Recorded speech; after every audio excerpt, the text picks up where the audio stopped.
Hello guys, welcome back to my YouTube channel. I hope you all are doing good.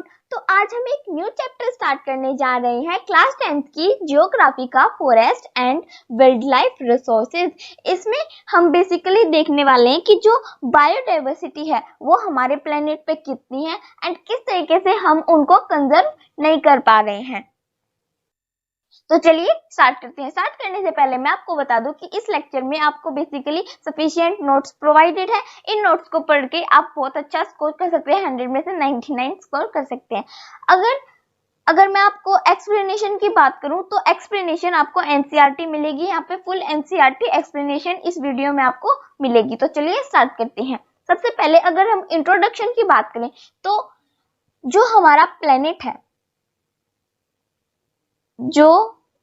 Planet है अर्थ, उस पे basically क्या है, उस पे बेसिकली बहुत दूसरे तरह के मिलियंस ऑफ लिविंग बींग्स है। हमारी जो प्लेनेट है उस पे जैसे कि आप माइक्रो ऑर्गेनिजम्स देखते हो, बैक्टीरिया देखते हो एंड जो बनियन ट्रीज पे जो लिचेंसेस होते हैं, ये पिक्चर मैं आपको आगे दिखाऊंगी कि किस तरीके के दिखते हैं। तो इस तरीके के आपके लिविंग बींग्स होते हैं।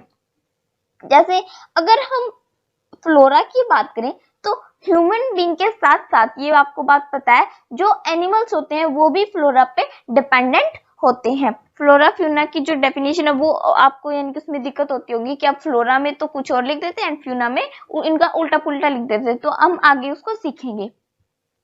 जो एंटायर पूरा का पूरा हमारा हैबिटेट है वो लार्ज बायोडाइवर्सिटी में लीव करता है।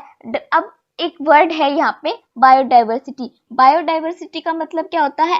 बायो का मतलब होता है लिविंग एंड डाइवर्सिटी का मतलब वैरायटी, डिफरेंसेस की जो लिविंग बींग्स है वे कितने डिफरेंसेस हैं यहाँ पे। अगर हम नेक्स्ट ह्यूमन बींग की बात करें तो जो ह्यूमन बींग्स हैं वो जितने भी जो हमारे लिविंग ऑर्गेनिजम्स हैं उनके साथ क्या बनाता है, एक इकोलॉजिकल सिस्टम बनाता है। ये क्या आप यहाँ पे आप इकोलॉजिकल सिस्टम देख रहे हो ना, इकोसिस्टम इसको बोलते हैं। ये मैं आपको आगे बताऊंगी कि ये क्या होता है।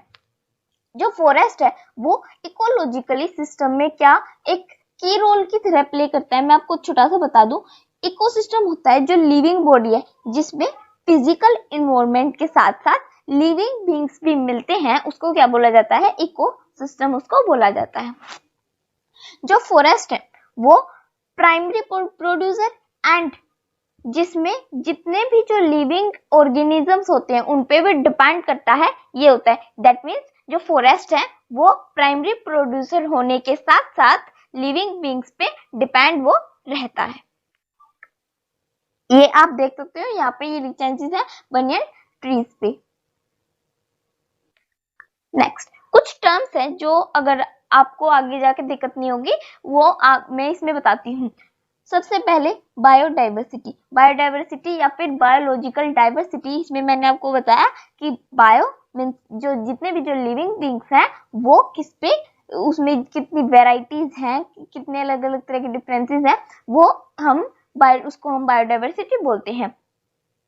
इकोसिस्टम क्या होता है, एक ऐसा जियोग्राफिकल एरिया जहाँ पे प्लांट, एनिमल और जो दूसरे ऑर्गेनिजम्स हैं उनके साथ साथ वेदर और लैंडस्केप एक साथ जब काम करते हैं उसको इकोसिस्टम बोलते हैं। बेसिकली देखो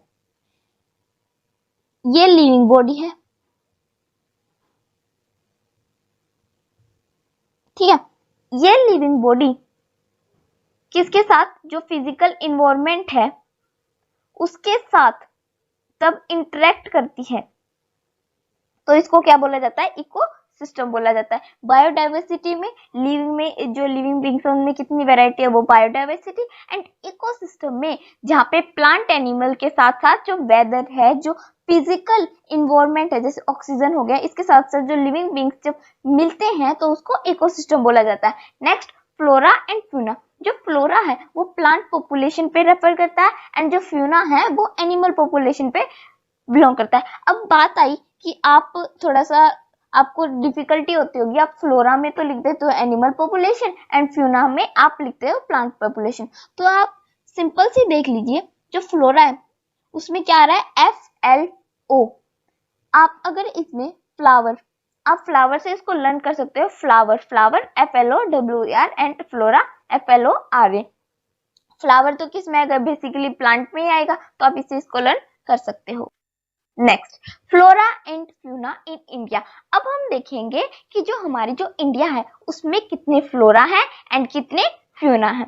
जो इंडिया है ये नहीं, पॉपुलेशन के हिसाब से भी नहीं, जो इंडिया है ना वो सबसे रिचेस्ट माना गया है, किसमें, बायोलॉजिकल डाइवर्सिटी में सबसे रिचेस्ट वो माना गया है। जो ट्वाइस या थ्राइस नंबर्स के अभी डिस्कवर्ड हुए हैं, ये पॉसिबल किया गया। जो फ्लोरा एंड फ्यूना है वो हमारी जो डेली लाइफ है उसमें बहुत अच्छे वेल इंटीग्रेटेड माने गए हैं। लेकिन ये जो चीज है, ये फ्लोरा फ्यूना की, ये बहुत बड़े स्ट्रेस में भी आ गई है ये चीज। एटलीस्ट जो 10%, अगर हम रिकॉर्डेड के देखें तो वाइल्ड फ्लोरा 10% इंडिया के वे गायब हो गए हैं, बिल्कुल खत्म हो गए हैं। एंड 20% मैमल जो है वो भी बहुत ज्यादा खत्म हो ही गए हैं, नाम मात्र के वो रह गए। इनमें से बहुत सारे बहुत क्रिटिकल सिचुएशन पे हैं, बहुत ज्यादा खतरे में। अब यहाँ पे आपको एक थ्रेटन वर्ड होगा, थ्रेटन का मतलब होता है थोड़ा सा खतरे में आना, लेकिन क्रिटिकल का मतलब होता है कि बहुत ज्यादा खतरे में आना, थोड़े दिनों में ये बिल्कुल गायब भी हो जाएंगे। जैसे चीता, चीता भी एक ऐसा है जो बहुत क्रिटिकल सिचुएशन में है, बिल्कुल खत्म होने के कगार पे है। पिंक हेडेड डक, ये आप गूगल कर सकते हो, ये इसकी पिक्चर, ये डक की तरह होता है एंड इसकी जो ऊपर की चोंच होती है वो पिंक कलर की होती है। Mountain quail, forest spotted outlet. जो प्लांट्स है जैसे कि महुआ, महुआ का नेम है मधुका इंसिग्निस। एंड ये जो है ग्रास की जो स्पीसीज है हुबैर्डिया हेप्टेनेरियन, ठीक है, ये आप यहाँ पे देख सकते हो ये, and this is Madhuca insignis. Okay, next, जो स्पीसीज के जो टाइप्स हैं वो भी होते हैं। जो ये स्पीसीज के जो ये क्लासिफिकेशन होते हैं ना, ये कौन करता है, IUCN करता है। इनको कैटेगराइज कौन करता है, IUCN, international union for conservation of nature and natural resources. आप एग्जाम में क्या करोगे, आप एग्जाम में नेचुरल रिसोर्सेज को भूल जाते हो, लेकिन इसको नहीं भूलना है, because it is important. Nature के साथ जो ये N है, आपको ये नेचर के साथ है एंड इसके साथ साथ क्या है, नेचुरल रिसोर्सेज भी है। नेक्स्ट, नॉर्मल स्पीसीज, ये स्पीसीज जो नॉर्मल है उनके सर्वाइवल के लिए, दैट मीन्स जो नॉर्मली है, अभी इतनी वो नहीं, जैसे ह्यूमन बीइंग हो गया, जो ह्यूमन बीइंग्स है वो किस में आते हैं, नॉर्मल स्पीसीज में आते हैं। रोडेंट्स हो गए, रोडेंट चूहे होते हैं, आप यहाँ पे देख सकते हो, पाइन हो गया, एंड जो साल है वो cattle etcetera. Next, endangered species, जो खत्म होने के कगार पे हैं, जो अभी खत्म नहीं हुई है लेकिन दिन पे दिन क्या हो रहा है, वो खत्म होती जा रही हैं। किनकी वजह से, बहुत सारे जो नेगेटिव फैक्टर्स हैं उनकी वजह से इनमें, इनकी पॉपुलेशन में बहुत ज्यादा डिक्लाइन आ गया। जैसे एक तरीके से हंटिंग हो गया, हंटिंग की वजह से, एंड जो फॉरेस्ट है उनकी कटिंग की वजह से, बहुत सारे ऐसे रीजंस है जिनकी वजह से ये इनकी पॉपुलेशन बहुत खत्म होती जा रही है। नेक्स्ट, जैसे इसके एग्जांपल है black buck, crocodile, Indian wild ass, Indian rhino, lion tailed macaque and sangai. Next, vulnerable species, ये जो स्पीसीज होती हैं जिनकी पॉपुलेशन डिक्लाइन हो रही है एंड ये किसमें, इंडेंजर्ड वाली स्पीसीज में मूव करते जा रहे हैं, तो इनको क्या बोला जाएगा, वही नेगेटिव फैक्टर की वजह से ये वल्नरेबल स्पीसीज है, कि वे स्पीसीज जो अभी मतलब डिक्लाइन होती जा रही है, उनकी पॉपुलेशन दिन पे दिन घटती जा रही है एंड वो किसमें, इंडेंजर्ड कैटेगरी में वो घुसती चली जा रही है। इसका मतलब है सबसे नंबर 1 पे आएगी नॉर्मल स्पीसीज, देन उसके बाद आएंगे इंडेंजर्ड स्पीसीज, देन उसके बाद आएंगी वल्नरेबल स्पीसीज एंड देन उसके बाद आएंगी एक्सटिंक्ट स्पीसीज। एक्सटिंक्ट आप आगे पढ़ोगे। Next, rare species. अब रेयर स्पीसीज में ये हमने गायब नहीं कही है, ये नेचुरली ही इनकी जो पॉपुलेशन है ना वो बहुत ज्यादा कम है, तो ये या तो इंडेंजर्ड में या फिर वल्नरेबल कैटेगरी में ये घुसती चली जा रही है नेगेटिव फैक्टर्स की वजह से, जो नेचुरल ही है ना, उनके फैक्टर्स की वजह से इनकी जो पॉपुलेशन है वो घटती जा रही है, क्योंकि ये एक तो ये पहले से ही कम है और एक नेचर की वजह से इनके जो नेगेटिव फैक्टर्स की वजह से इनकी जो ये पॉपुलेशन है वो घटती चली जा रही है। जैसे हिमालयन ब्राउन बियर, हॉर्नबिल कुछ इस तरीके का दिखता है, बहुत क्यूट सा होता है। Next wild asiatic buffalo, desert fox, ये बहुत क्यूट होता है desert fox. Next endemic species, ये कौन सी स्पीसीज होती है? ये स्पीसीज जो जियोग्राफी के बेसिस होती है ना, ये इस कैटेगरी में आती है। ये स्पीसीज सिर्फ कुछ ही पर्टिकुलर एरियाज में जियोग्राफिकली ये देखी पाई गई है। एग्जांपल जैसे अंडमान टील, निकोबार पीजन, मिथुन, जो अरुणाचल प्रदेश में मिथुन है, इस तरीका का दिखता है। नेक्स्ट एक्सटिंक्ट स्पीसीज, ये होती हैं जो बिल्कुल खत्म, जो पाई नहीं गई है, बिल्कुल खत्म हो गई है एक तरीके से। ये स्पीसीज जो है लोकल रीजन से डिस्ट्रैक्ट कर ली गई है पूरे अर्थ से। एग्जाम्पल स्पीसीज के जैसे एसिटिक चीता, पिंक हेडेड डक, कुछ इस तरीके का दिखता है पिंक हेडेड। नेक्स्ट एसिटिक चीता, अब कुछ फैक्ट्स हैं एसिटिक चीता के बारे में, ये आपके जानने जरूरी है क्योंकि ये एनसीईआरटी में गिवन है। जो एसिटिक चीता है वो वर्ल्ड फास्टेस्ट लैंड मैमल है, वर्ल्ड का सबसे फास्टेस्ट लैंड मैमल है। जो चीता है वो कैट की फैमिली से बिलोंग करता है। कि इसकी स्पीड कितनी है? 112 किलोमीटर पर आवर। जो चीता है वो मिस्टेकन से लिपार्ड की उसमें आ गया है, पर ये लिपार्ड जैसा दिखता नहीं है, ये चीता ही है। 20th सेंचुरी से पहले जो चीता है वो अफ्रीका एंड एशिया में डिस्ट्रीब्यूट कर दिया गया था। टुडे जो एसिटिक चीता है उनकी बहुत ज्यादा कमी हो गई है। क्यों हो गई है? एक चीज है भाई, आप उनका हैबिटेट छीन रहे हो एंड आप उसके शिकार, उसका जो खाना है वो आप छीन रहे हो, तो वो क्या वो सरवाइव कर पाएगा? नहीं। वो इसका ये मेन रीजन है एशियन चीता का, कि आप अगर उनका खाना छीन रहे हो, उसका जो हैबिटेट है, उसका जो प्रे है वो आपने छीन लिया है, तो वो उनकी जो डिक्लिनेशन है वो बहुत ज्यादा बढ़ जाती है। जो स्पीसीज है वो 1952 में क्या हो गई थी? एक्सटिंक्ट, ये बिल्कुल खत्म हो गई थी, ये डिक्लेयर कर दिया गया था। Depletion of flora and fauna, that means जो नेचर ने इनको कोई हार्म नहीं पहुंचाया, लेकिन ह्यूमन बींग्स ने डायरेक्टली और इनडायरेक्टली फॉरेस्ट और वाइल्ड लाइफ से अपनी जरूरतों के लिए, सिर्फ अपनी जरूरतों के लिए इनमें गड़बड़ कर दी है फ्लोरा एंड फ्यूना में। जैसे वुड के लिए, बार्क्स के लिए, लीव्स के लिए, rubber, medicine, dyes, food, fuel, fodder, manure etcetera. So ये खुद में ही जो ये फॉरेस्ट को और वाइल्ड लाइफ को डेप्लीटेड करती जा रही है। सो ये खुद में ही अपने आप ही इनमें बहुत ज्यादा कमी आ गई है। जो फैक्टर्स जो फॉरेस्ट और वाइल्ड लाइफ के डेप्लीशन जो कमी के लिए रिस्पॉन्सिबल है वो क्या है? Colonial rule. ये आप आके डिटेल पढ़ोगे।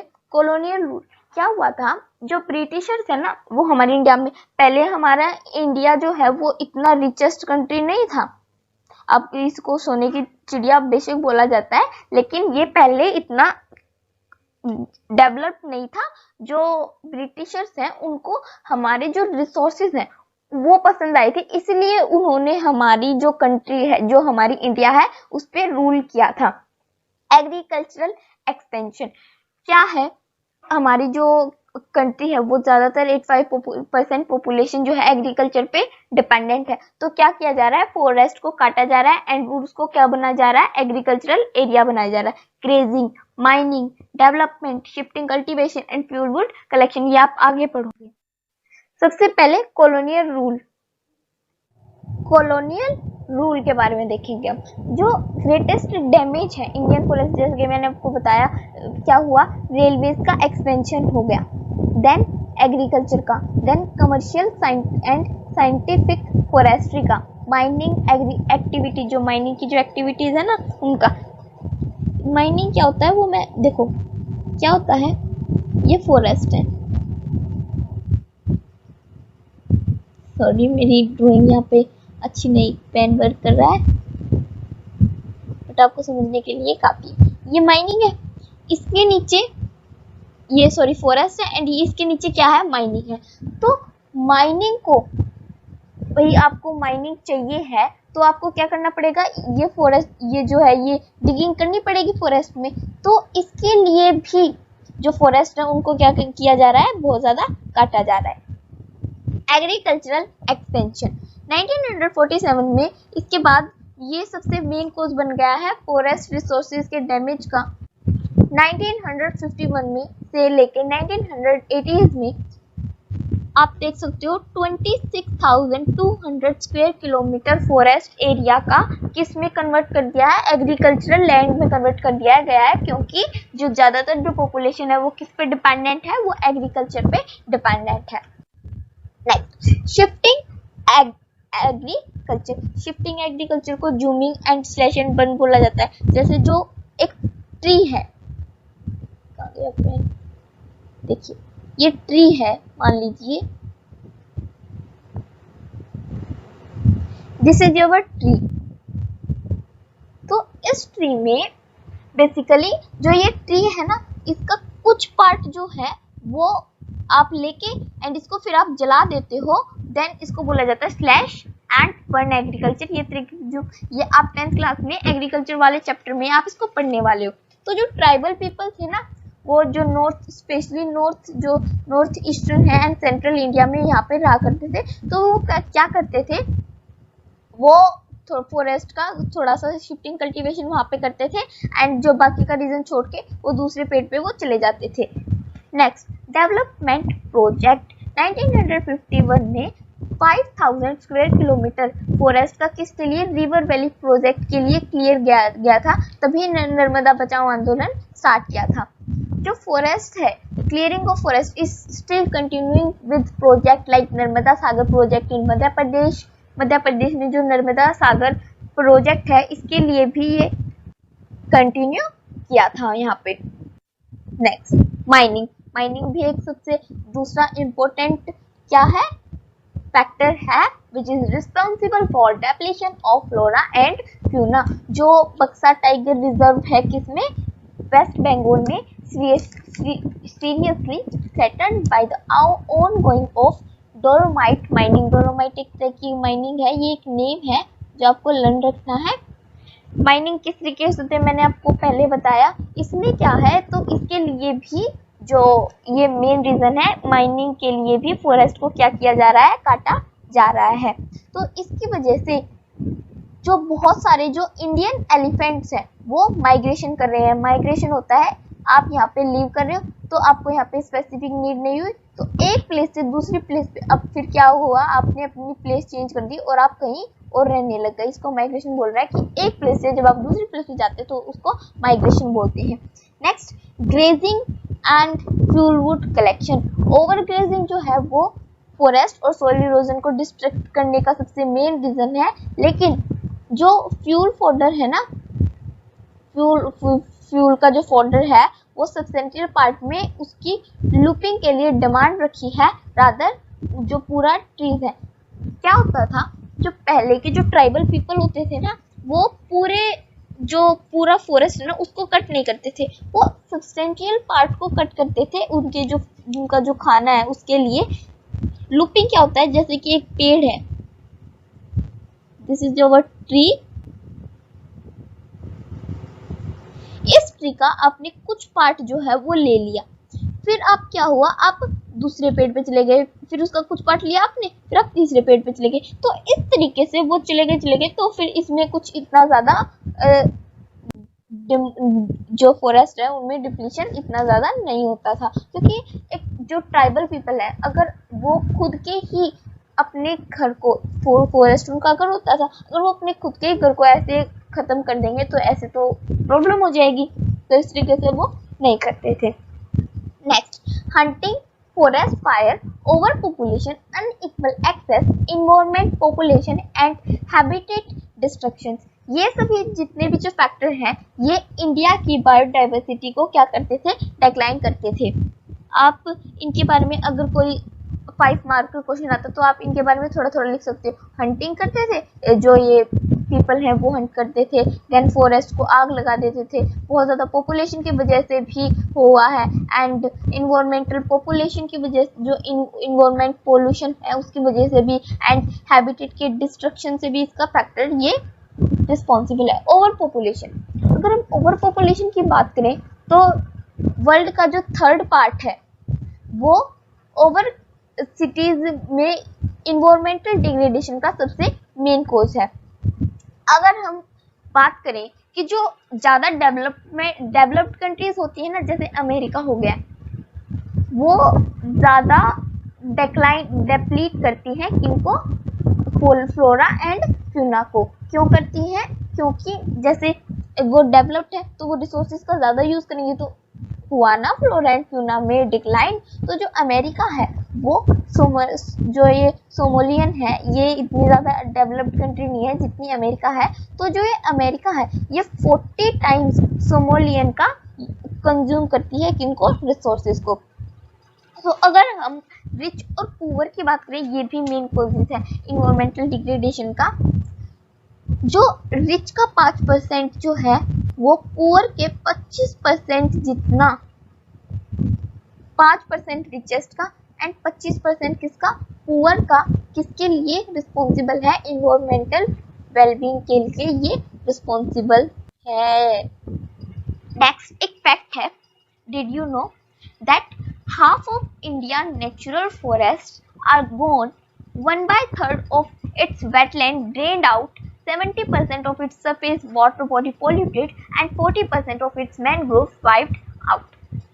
जो हाफ इंडिया की जो नेचुरल फॉरेस्ट है वो तो चली गई, एंड जो वेटलैंड्स है, वेटलैंड क्या होता है, जो ये दलदल वाला एरिया होता है ना, वहाँ पे ये 1/3 पार्ट इसका ड्रेन्ड हो चुका है, एंड जो जैसे सुंदरबन डेल्टा है, एंड बहुत सारा वाइप्ड आउट भी यहाँ पे हो गया है। वाइप्ड आउट मतलब एक तरीके से वर्कआउट कर दिया, 40% जो है वो जो मैंग्रोव्स है उनको वर्कआउट कर दिया है, एंड जो है हंटिंग है ये फिर कंटिन्यू हो रही है, वाइल्ड एनिमल्स का ट्रेड हो रहा है, एंड जो thousands of plants and animal species है वो बिल्कुल गायब ही हो गई हैं। आज के लिए बस इतना ही। आई होप आपको समझ में आएगा। अगर आपको समझ में आए प्लीज इसको लाइक करें, शेयर करें, सब्सक्राइब करें। नेक्स्ट हम देखेंगे कि जो इफेक्ट्स हैं इनके वो किस तरीके से पड़े, जो डिग्रेडेशन, जो डेप्लीशन है, क्या एक तरफ से ही चीजें होती हैं, दूसरी तरफ से कुछ नहीं होता है क्या? जैसे जैसे हम फॉरेस्ट को नुकसान पहुंचा रहे हैं वैसे वैसे फॉरेस्ट भी हमें कुछ नुकसान पहुंचाता है या नहीं पहुंचाता है, ये हम नेक्स्ट लेक्चर में देखने वाले हैं। आई होप आपको ये चैप्टर समझ में आएगा। अगर आपको समझ में आए प्लीज इसको लाइक करें, शेयर करें, सब्सक्राइब करें। Thank you for watching.